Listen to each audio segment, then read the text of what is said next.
प्रेम से बोलिए शिव गुरु महाराज की जय हो। सच्चे दरबार की जय हो। आज की चर्चा की जय हो जय हो। और आइए बहना, हाँ बहुत सुंदर शिव गुरु का दरबार लगा है। हाँ लगा आसन है। लग चुका है। लग चुका है। और चर्चा होई सपना जी। होई होई। हाँ, दिनों में होई या रातों में होई। हमेशा होई। हाँ। 24 घंटा होता। आ दिलबा में बसल बाड़े ओहो। आ गुरु के सुरतिया ए सखिया। बसाला बसाला। आ सब केहू बसाई अपना दिल में हाँ। शिव गुरु के सूरत। आ चर्चा करी दिन रात कैसे ओहे बेरा पार लगाई है। आ दिलबा में बसल बाड़े गुरु के सूरतिया ए सखिया। चर्चा होई दिन रातिया ए सखिया। चर्चा होई दिन रातिया रे सखिया। चर्चा होई दिन रातिया रे सखिया। दिलबा में बसल बाड़े गुरु के सूरतिया ए सखिया। दिलबा में बसल बाड़े गुरु के सूरतिया रे सखिया। हाय ए सखिया। चर्चा होई दिन रातिया ए सखिया। चर्चा होई दिन रातिया रे सखिया। चर्चा होई दिन रातिया रे सखिया। होई दिन रातिया रे सखिया। चर्चा होई दिन रातिया रे सखिया। जाहो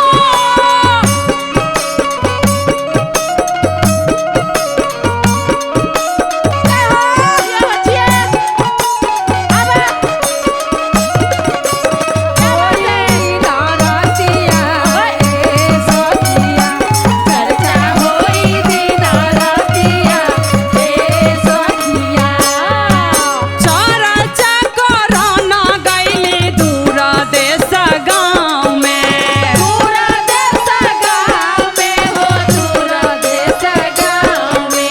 बड़े बड़े छाला बहिना पड़ी गइले पाँव में।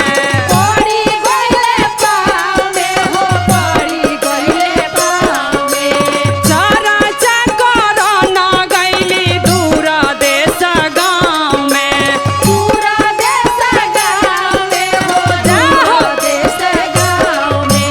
बड़े बड़े छाला हमरा पड़ी गइले पाँव में।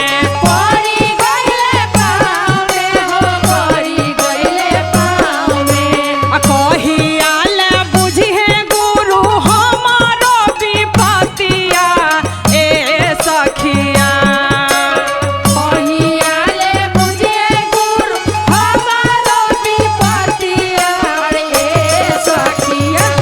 चर्चा होई दिन रातिया ए सखिया। चर्चा होई दिन रातिया रे सखिया। चर्चा होई दिन रातिया रे सखिया। जाहो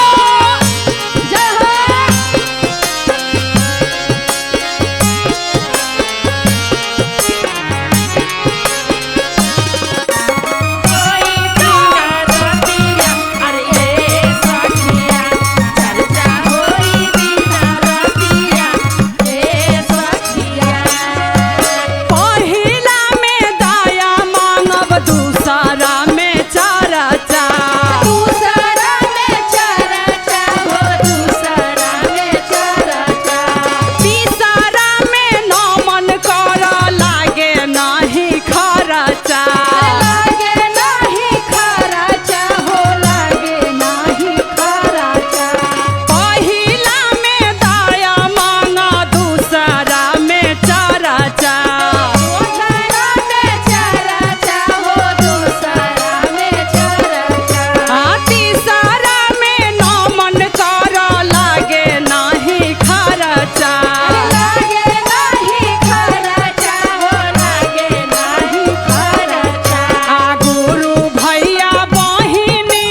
होई दिन रातिया ए सखिया। सखिया होई होई। बोलिए सच्चे दरबार की जय हो। एंगा धूम मचौले रहियो। जय हो। प्रेम से बोलिए शिव गुरु महाराज की जय हो। मैया पार्वती की जय हो। नीलम दीदी हरेंद्र भैया की जय हो। और हमारे वेब म्यूजिक कंपनी की जय हो। और आइए बहुत सुंदर शिव चर्चा का सेट आज हमारे शिव गुरु महाराज साक्षात हमारे वेब शिव चर्चा में आए हुए हैं, तो सभी भक्तों पे अपना दया बरसाएं। और कहना है कैसे सुधा दीदी? कैसे कहना कविता में? अपिया धोतिया जय हो। शिव गुरु भैया मोरा ले लखिन रे जान रे जान रे भैया मोरा ले लखिन रे जान रे जान रे पिया रागा मछवा भाभी ले लखिन रे जान रे जान रे पिया रागा मछवा भाभी मोरा ले लखिन रे जाहो रे जान रे पिया रागा मछवा भाभी मोरा ले लखिन रे जान। पिया धोतिया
बोली श्री गुरु महाराज की जय मैया भवानी की जय हो कार्तिक गणेश की आई हमार बहना लोग हाँ बहना चर्चा गावे आज तनी जातन हम बहुत दिन के बाद शिव चर्चा ले ले बानी तो महादेव के तो पूरा धूम मचल बा जय हो तो कैसे गाओ तनी कैसे गावतानी तो चर्चा गावतानी हो जय हो तो चर्चा गावतानी भोले त्रिपुरारी के जोगिया जाटा धारी के ना चर्चा गावतानी भोले त्रिपुरारी के जोगिया जाटा धारी के ना चर्चा गावतानी भोले त्रिपुरारी के जोगिया जाटा धारी के ना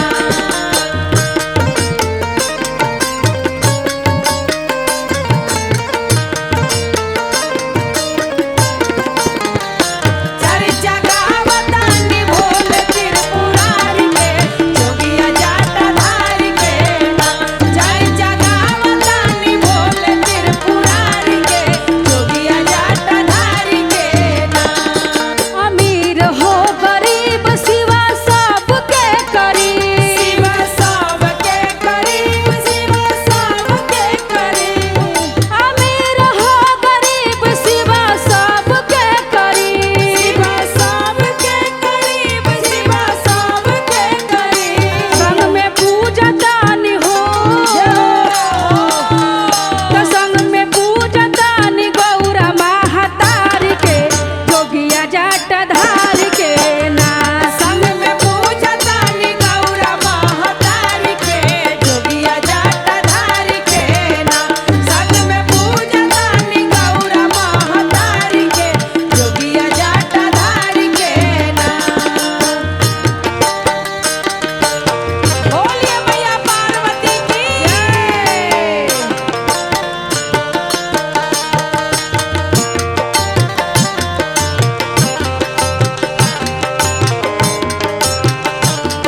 क्या झुमके पूजतानी गौरा महातारी के जोगिया जाटा धारी के ना संग में पूजतानी गौरा महातारी के जोगिया जाटा धारी के ना हम महिमा भोला जी के गाए भोला भक्त के सुनाई भोला भक्त के सुनाई भोला भक्त के सुनाई महिमा भोला जी के गाए भोला भक्त के सुनाई भोला भक्त के सुनाई भोला भक्त के सुनाई महिमा भोला जी के गाए भोला भक्त के सुनाई चर्चा गावतानी हो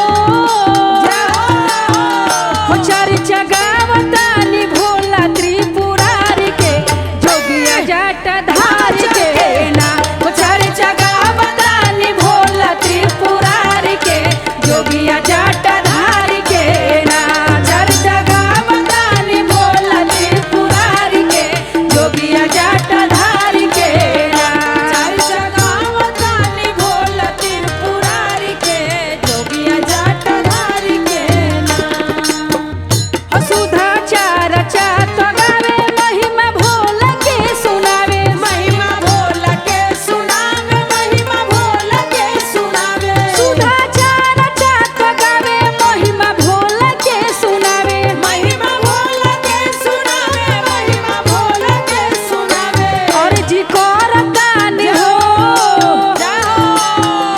और जी करतानी भोला त्रिपुरारी के जोगिया जाट धारी के ना अर्जी करतानी भोला त्रिपुरारी के जोगिया जाट धारी के ना चर्चा करतानी भोला त्रिपुरारी के जोगिया जाट धारी के ना चर्चा करतानी भोले त्रिपुरारी के जोगिया जाट धारी के ना बोली शिव गुरु महाराज जी की जय मैया भवानी की जय हो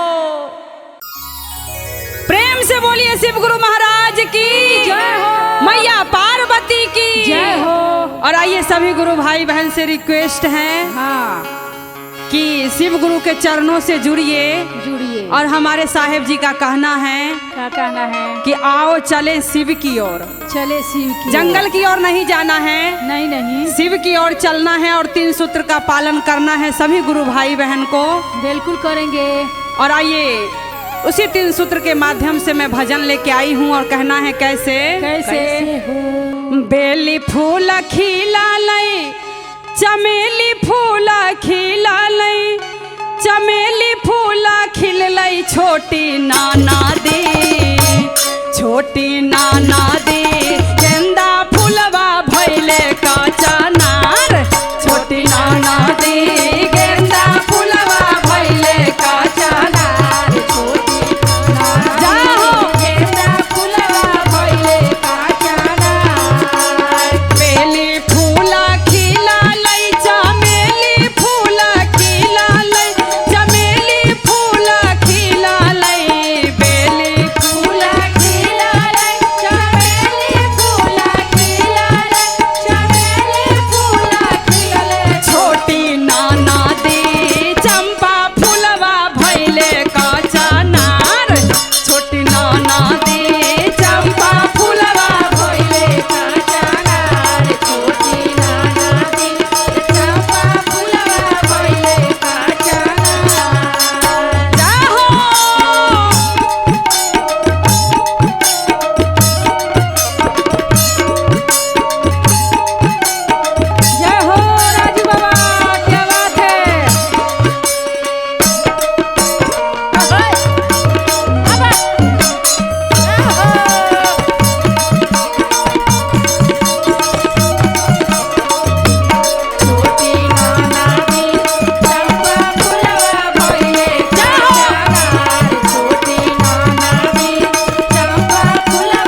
बोली श्री गुरु महाराज की जय मैया भवानी की जय हो। आई हमारे शिष्या बहन लोग हाँ भाई आज कितना अच्छा सेट लागल बा वेब कंपनी में। बहुत प्रयास कैले के बाद एगो मौका मिलल बा गाना गावे के। मौका सबके मिला था धीरे धीरे। हमारा बहुत देर के बाद मिलल बा। जय हो जय हो। कैसे गावे के बा? कैसे? एगो शिष्या बाड़ी तो चर्चा में जाली दिया बार जाली मंदिर में तो सास ननद गरियावेला। तो महादेव पूछनी सपना में आके कैसे पूछतानी कैसे? अरे तो दिया रात बरलुए शिष्या मंदिरवा कैलू अंजोर। जय हो दियारा बार के मंदिर अंजोर कर दिली लेकिन चर्चा में नाग जाली। जय हो जय हो। तो दिया रात बरलुए शिष्या मंदिरवा कैलू अंजोर। दिया रात बरलुए शिष्या मंदिरवा कैलू अंजोर। कवने करनवे शिष्या चरचवा देलू हो छोड़। कवने करनवा है शिष्या चरचवा देलू हो छोड़। कवने करनवे शिष्या चरचवा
शिव गुरु भगवान की जय। सच्चे दरबार की जय हो। महादेव की प्यार की जय।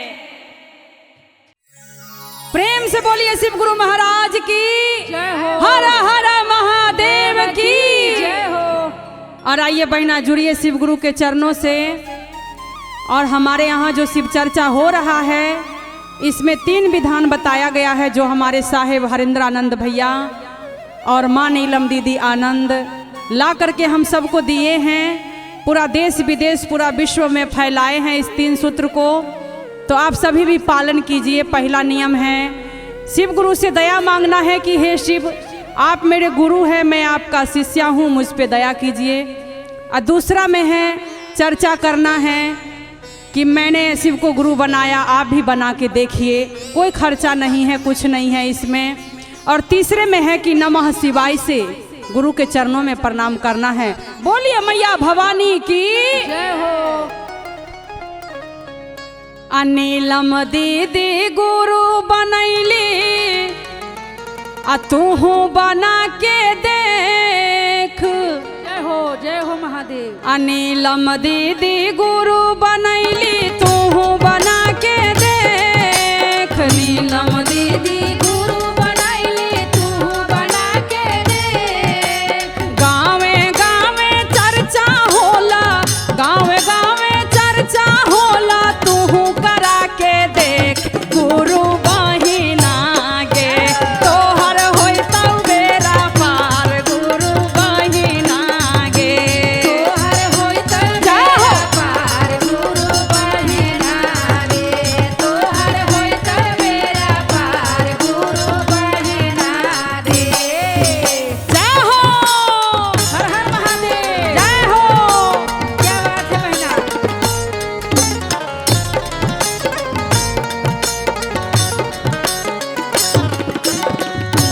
बेरा पार, गुरु बहिना है।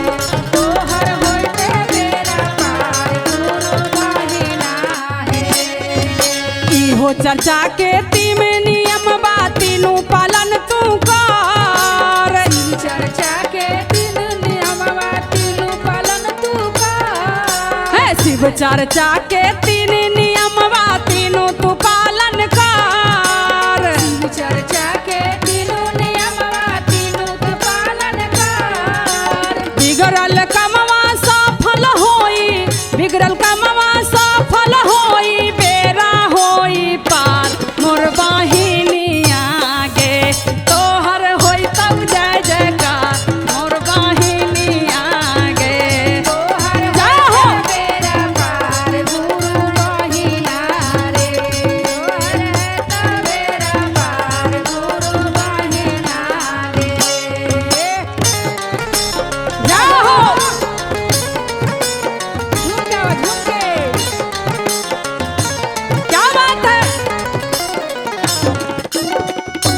बेरा पार, गुरु बहिना रे। तोहर होई त बेरा पार, गुरु बहिना रे। राजा साहेब के दुलरी बेटिया कबो न चर्चा में जाए। राजा साहेब के दुलरी बेटिया कबो न चर्चा में जाए। राजा साहेब के दुलरी बेटिया कबो न चर्चा में जाए। राजा साहेब के दुलरी बेटिया कबो न चर्चा में जाए। अगला जन्म में कुतिया बनतई, अगला जन्म में कुतिया बनतई, छोलनी मार खाए। मोर बहिनिया गे तोहर होई तब जय जयकार, मोर बहिनिया बहिना रे। तोहर होई त जय हो। बेरा पार, शिष्या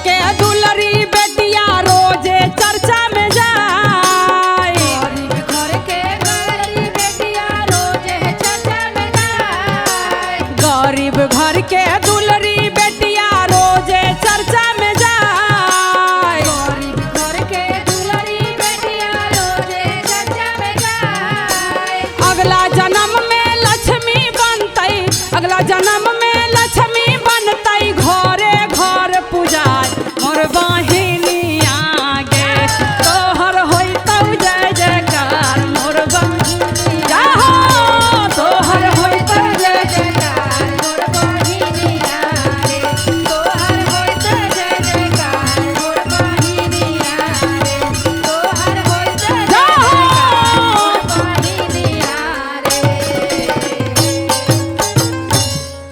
बोलिए सच्चे दरबार की जय हो। बोलिए शिव गुरु महाराज की जय हो। हरिंदर भैया लीलम दीदी की जय। आई दीदी हाँ ये तो मुस्कान नाम के पर्चा पूरा दुनिया में फैल गइल बा। जय हो। कितना भागिन औरत बारी बताओ जे अपना आदमी के अपना हाथ से खत्म कर प्राण देली। ले ले लो प्राण ले ली। ई ना एक बार सोचली कि हमार सुहाग ह। सात बंधन में जे बन्हाइल बा उ सबसे बड़ा माने ने रखेला। जय हो। दुइये गो दुनिया में दोस्त होला अपन, एगो जन्म देवे वाला माँ और दूसरा में अपन पति, जय हो। तीसरा में दुनिया कोई ना होला केकरो। जय हो। जय हो। का कर माने के बात बाई। भटक जाता तो कैसे कहल बा कैसे भइल ना भतार के तो होई ना यार के भइल ना भातार के त होई ना यार के भइल ना भतार के तो होई का यार के भइल ना भातार के त होई का यार के टुकड़े टुकड़े देहिया क के डललस डराम में अरे टुकड़े टुकड़े देहिया का के डालल सदाराम में टुकिए टुकिए देहिया क के डललस डराम में टूटिए टूटिए देहिया का के डालल सदाराम में औरत के नामवा हो सबलु मुसुकानवा औरत के नाम तू सबल मुस्कानवा औरत के नामवा हो सबलु मुसुकानवा सबल मुस्कानवा सबल मुस्कानवा दुनिये दुनिये सोर कैलू अपने करना मामा अरे दुनिये दुनिये सोर कैलू अपन करना मामा दुनिये दुनिये सोर कैलू अपन तू ना मामा दुनिये दुनिये सोर कैलू तू अपन नामा हे गुरुजी ऐसन औरत के कैसन सजा देवे कऊ तो रउए जानतनी चली जे आँख खोलती देव महादेव जी देव महादेव जी हो देव महादेव जी चली नयन खोली देव महादेव जी देव महादेव जी हो देव महादेव जी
भवानी की जय हो। ऐसा इतिहास बनली कि दुनिया में केहू औरत ना बनले रहे। प्रेम से बोलिए शिव गुरु महाराज की और मैया पार्वती की। और सुनिए सभी गुरु भाई बहन, अब बनिए शिव गुरु के शिष्य।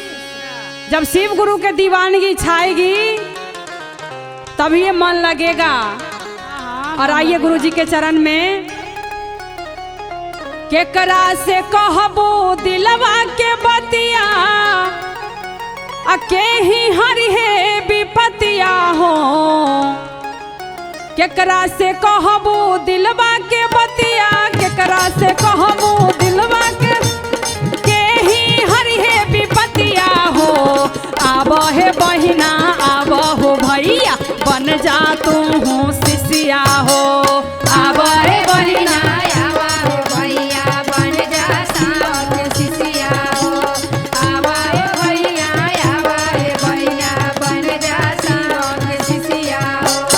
केकरा से कहबो दिलवा के बतिया, से कहबो दिलवा के बतिया, के ही हरि है विपतिया हो। के ही हरि है विपतिया हो। आब ए बहिना आब हो भैया, बन जा शिव के शिष्या हो। आब रे हे भैया जाहो। भैया बन जा शिव के शिष्या हो। आवा रे भैया आवा हो भैया बन जा शिव के शिष्या हो। जाहो।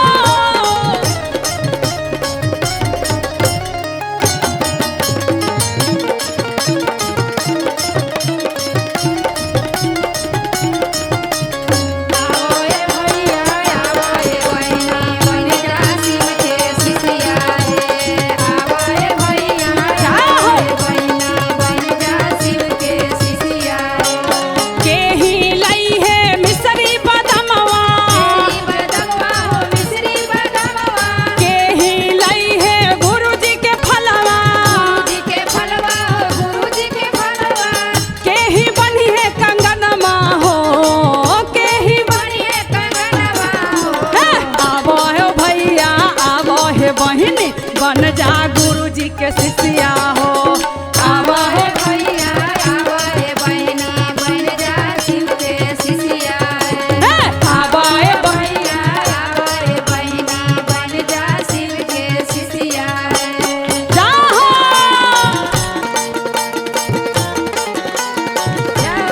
बोलिए सच्चे दरबार की, पार्वती मैया की। वो हो शिष्या जाहो। बन जा शिव के शिष्या रे। आवा रे भैया आवा हो भैया बन जा शिव के शिष्या रे। भैया ले अइले मिसरी बदमवा, मिश्री बदमवा हो मिश्री बदमवा, भाभी ले अइले हरियर फलवा। हरियर फलवा हो हरियर फलवा, भैया ले अइले हो मिसरी बदमवा, मिश्री बदमवा हो मिश्री बदमवा, भाभी ले अइले हो हरियर फलवा। हरियर फलवा हो हरियर फलवा, हमहु बान्हब कंगनमा हो। हमहु बान्हब कंगनवा हो। आबो ए बहिनी आबो हो भैया, बन जा गुरु जी के शिष्या